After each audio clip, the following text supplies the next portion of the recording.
اللهم صل على محمد وآل محمد۔ یہ بھی مستحبات میں سے ہے کہ بچہ جب شکم مادر میں ہو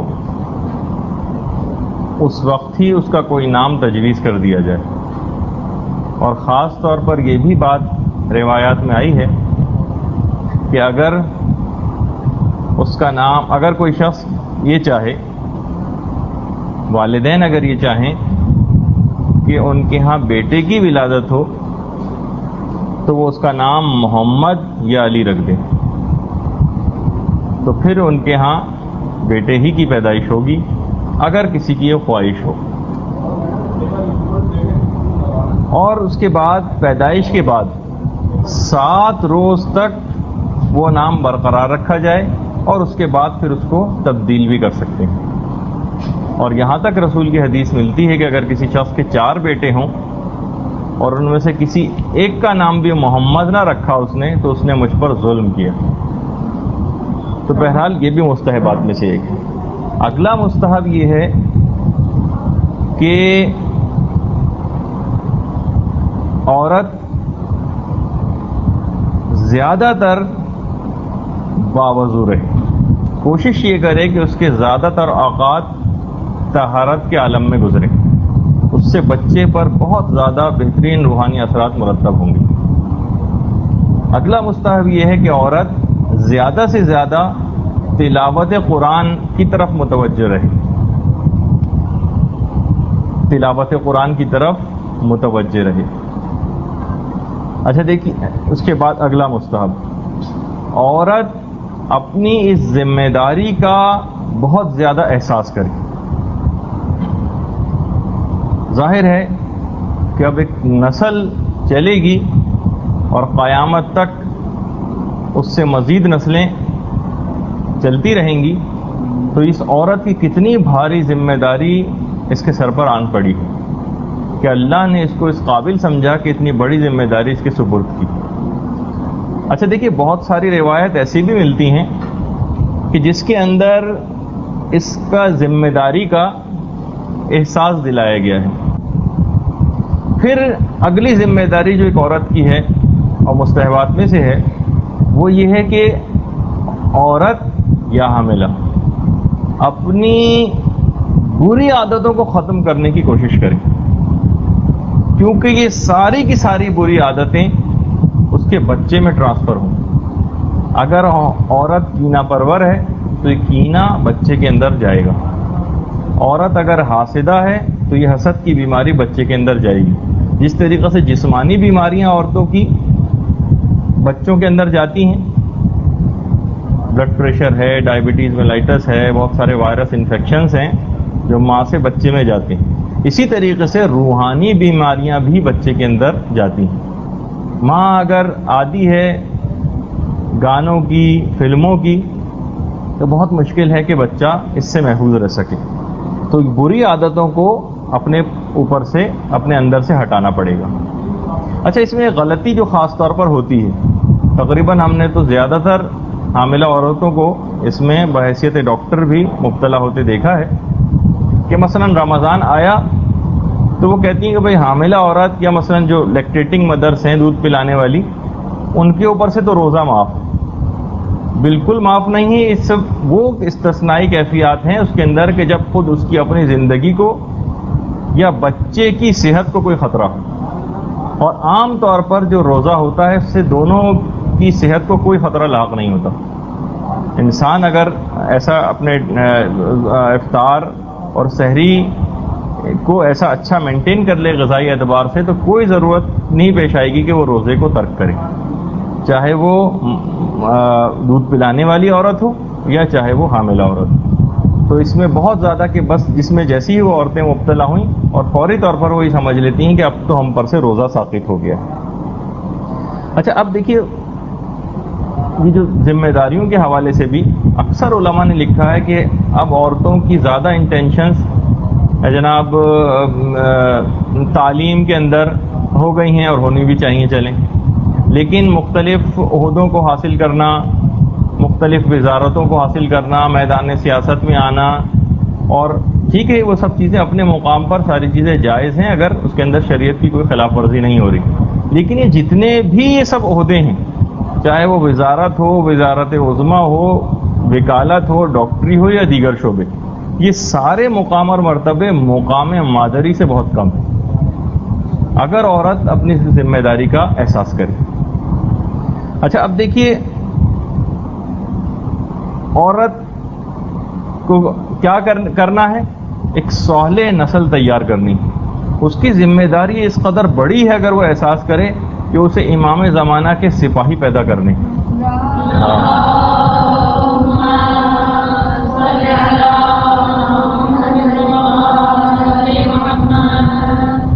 تو بہرحال اس کے بعد یہ بھی ہے کہ عورت کی جو نفسیاتی کیفیات ہوتی ہیں نا، یہ بھی سب کی سب بچے کے اندر ٹرانسفر ہوتی ہیں۔ اگر ماں کسی بھی اعتبار سے کسی خوف میں مبتلا ہے تو زیادہ تر علماء نے لکھا ہے، جنہوں نے بھی اس موضوعات پہ کام کیا ہے اور نفسیاتی ماہرین بھی یہ کہتے ہیں کہ یہ ڈر اور خوف کی بیماری اب بچے کے اندر بھی جائے گی، بچے ڈرپوک بزدل پیدا ہوں گے۔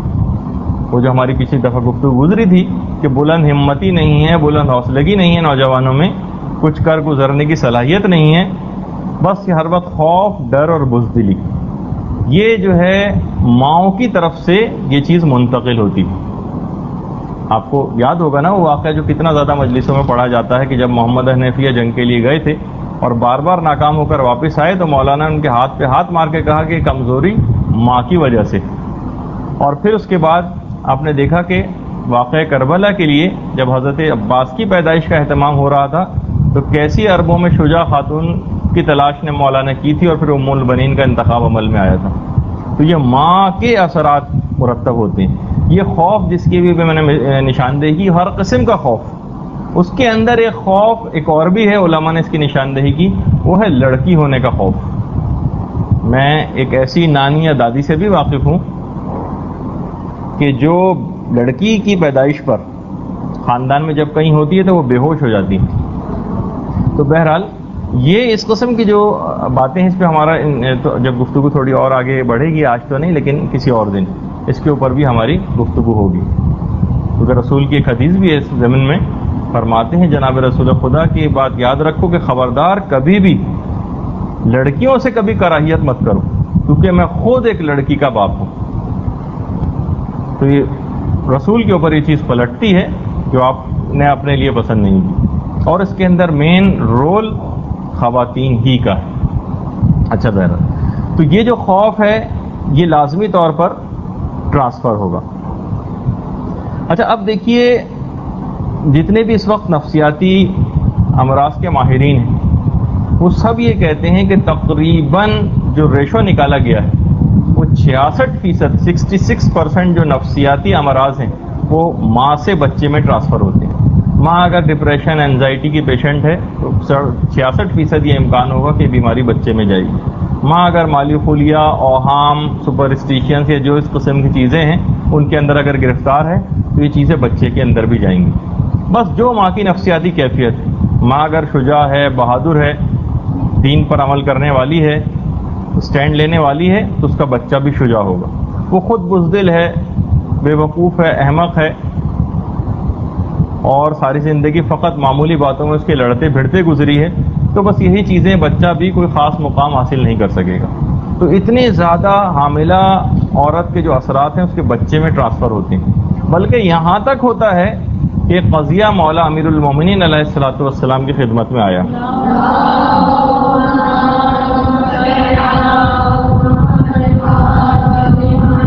وہ قضیہ یہ تھا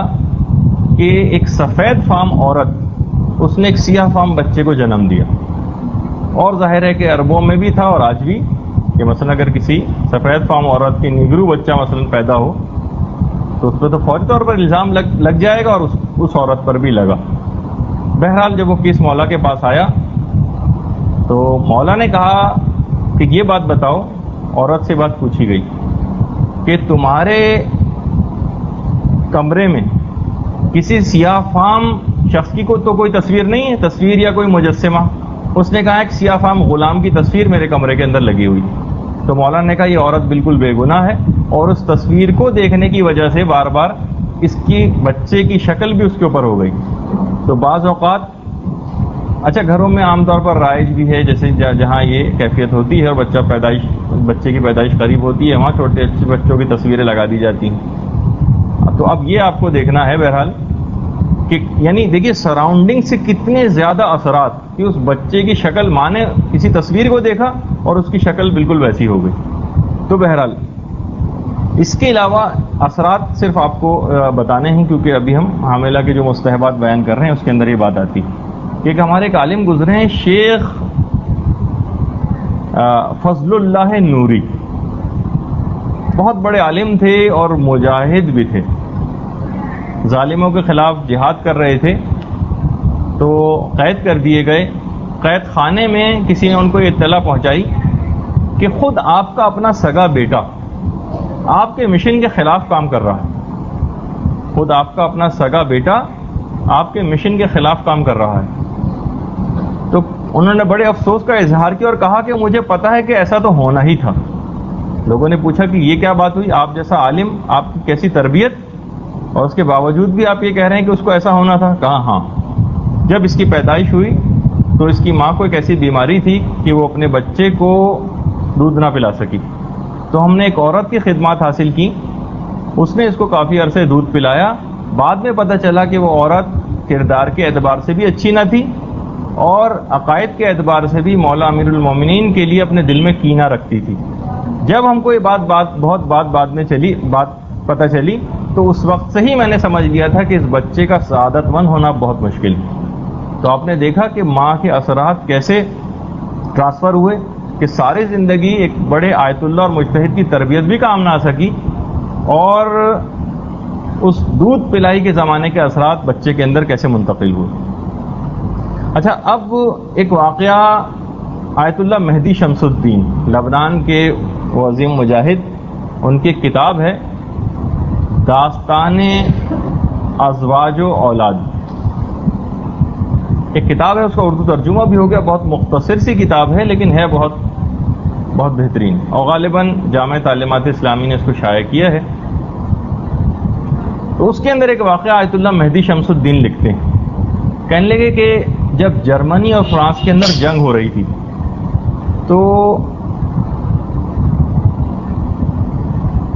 تو فرانسیسی ایک عورت کا اس زمانے میں ایک ہاسپٹل کے اندر آپریشن ہو رہا تھا, بے ہوش تھی اور دماغ کا آپریشن ہو رہا تھا. نامعلوم اس بے ہوشی کے دوران, اب دیکھیے آیت اللہ مہدی شمس الدین اور ایسی چیزیں ہماری میڈیکل سائنس کے اندر کوئی قابل تعجب باتیں نہیں, ایک ایسا کوئی اسکیلیپل یا نشتر اس کے دماغ کے کسی ایسے پارٹ کے اوپر لگا کہ دوران بے ہوشی ہی اس نے ایک جرمن قومی نغمہ گانا شروع کر دیا. سب لوگ انتہائی حیران. بہرحال اس کا کسی بھی اعتبار سے آپریشن انہوں نے کر کے کمپلیٹ کیا, اور بعد میں پتہ چلا کہ تو فرانسیسی عورت تھی, اس کو جرمن زبان آتی ہے یا نہیں آتی. بعد میں پتہ چلا کہ اس کو جرمن زبان سے دور دور کا واسطہ نہیں, لیکن جب اس عورت کی اپنی پیدائش قریب تھی تو اس زمانے میں ہر طرف جرمن فوجیوں کے قومی نغمے گونجا کرتے تھے.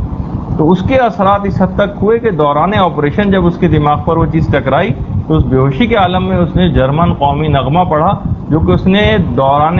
حمل جب اس کی ماں کو تھا اور وہ پیٹ میں شکم مادر میں تھی اس وقت کہ اس کے اوپر اثرات مرتب ہوئے. تو آپ نے یہ دیکھا کہ کس حد تک اس کے اثرات ہوتے ہیں. بڑے بڑے علماء, علامہ مجلسی کے والد ملا تقی مجلسی, میں نے کہا تھا نا آپ کو کہ مجلسی اول ان کے والد کو کہا جاتا ہے علامہ مجلسی کے, اور مجلسی ثانی وہ علامہ باقر مجلسی کہلاتے ہیں, بہار الانوار ان کی لکھی ہوئی. تو علامہ تقی مجلسی ان کے والد بھی علم اور زہد و تقوی کے اندر اپنی مثال آپ تھے. فرماتے ہیں کہ میں ایک دن اپنے بیٹے اس باقر مجلسی کے ساتھ, میں اس کو نماز جماعت پڑھاتے تھے مسجد میں اس کو ایک دن اپنے بیٹے کو اپنے ساتھ لے کر گیا. اچھا اتنا چھوٹے تھے وہ کہ انہوں نے مسجد میں کھیلنا شروع کر دیا. مسجد میں ایک جگہ ایک مشک رکھی ہوئی تھی پانی سے بھری ہوئی. کہنے لگے میرا بیٹا گیا اور اس مشک میں سوئی سے سوراخ کیا, سارا پانی مسجد میں بہہ گیا. اب دیکھا جائے تو ایک بچے کی ایک شرارت, غالباً ہم تو نظر انداز بھی کر دیں اس کو, لیکن ملا تقی مجلسی گھر میں آئے اور اپنی بیوی سے انہوں نے کہا کہ اس بچے کی پیدائش جس وقت ہو رہی تھی اس کا اہتمام تھا، اس وقت تو ہم نے اتنی زیادہ احتیاطوں پر عمل کیا کہ مجھے سمجھ نہیں آیا کہ بچے نے یہ نقصان مسجد کی مشق کو کیسے پہنچایا کہ جبکہ ہم نے کوئی گناہ نہیں کیا اور ہم نے اتنی زیادہ احتیاط کی کہ کوئی بری بات اس بچے کے اندر منتقل نہ ہونے پائے۔ تم سوچو، اپنی بیوی سے انہوں نے کہا، تم سوچو کہ آخر اس بچے نے ایسی حرکت کیوں کی۔ بیوی نے بہت دیر ان کی سوچ و بچار کی، علامہ مجلسی کی والدہ نے، اور کہا کہ ایک بات میری سمجھ میں آئی، میں ایک دفعہ جب حاملہ تھی اور یہ باقر مجلسی میرے پیٹ میں تھا تو میں پڑوس کی ایک عورت کے گھر گئی، اس کے گھر میں ایک انار کا ایک درخت تھا جس میں انار لگے ہوئے تھے، مجھے اس وقت بہت دل چاہا کہ میں یہ انار کھاؤں، تو میں نے ایک سوئی لی اور اس انار کے اندر اس کو چبھویا اور اس کا رس منہ میں لے کے تھوڑا سا چوسا، بس اس کے فوراً بعد مجھے خیال آیا کہ ارے میں نے اس کی اجازت کے بغیر ہی کام کیا ہے، تو اب بالکل بے عین ہی باقر مجلسی نے وہی حرکت کی کہ سوئی جا کر اس کے اندر چبھوئی، اور وہ ایک چھوٹا سا اثر بھی جو اس کے علاوہ انہیں کوئی گناہ نہیں یاد آ رہا تھا، جبکہ ہماری تو اپنی پوری زندگی فقط گناہوں سے لبریز ہے، نامعلوم کتنے گناہ کہ صرف گناہ ہی گناہ یاد آتے ہیں، نیکی کی کوئی بات یاد نہیں آتی، تو اس کے اندر آپ خود سوچئے کہ کس حد تک اثرات مرتب ہوں گے۔ یہاں تک دیکھیں اتنی چھوٹی باتوں کا خیال رکھنا پڑے گا، اور یہ سب چھوٹی چھوٹی باتیں ممبر کے اوپر جناب رسول خدا اور ائمہ اطہار بھی ارشاد فرماتے تھے، اور یہاں یہ موقع اگر نہیں ہوگا تو پھر یہ موقع کب آئے گا؟ اس میں غیر ضروری شرم و حیا اور اس کا کوئی موقع نہیں۔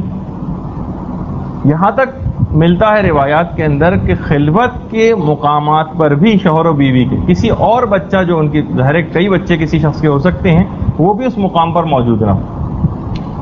کیونکہ روایات میں آیا کہ اگر وہ اس مقام پر موجود ہوا تو ضرور بے ضرور یہ بچہ بڑا ہو کر زانی بنے گا۔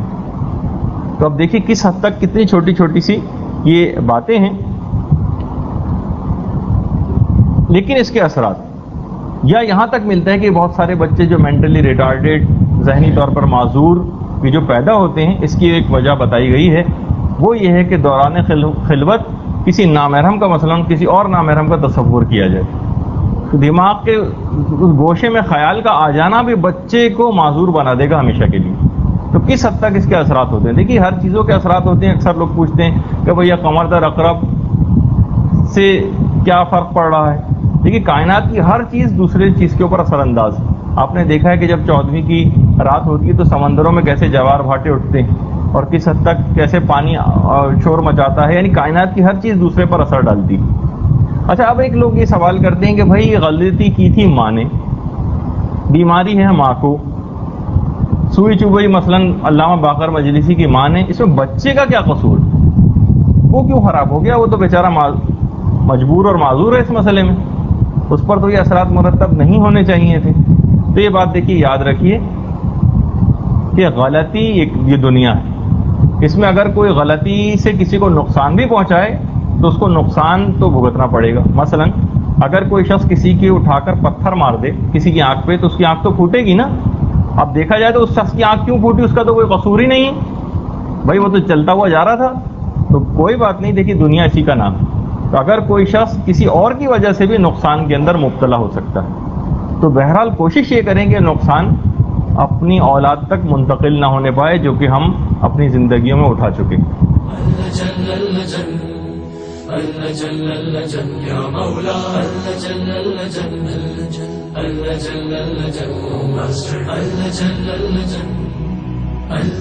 يا صاحب السماء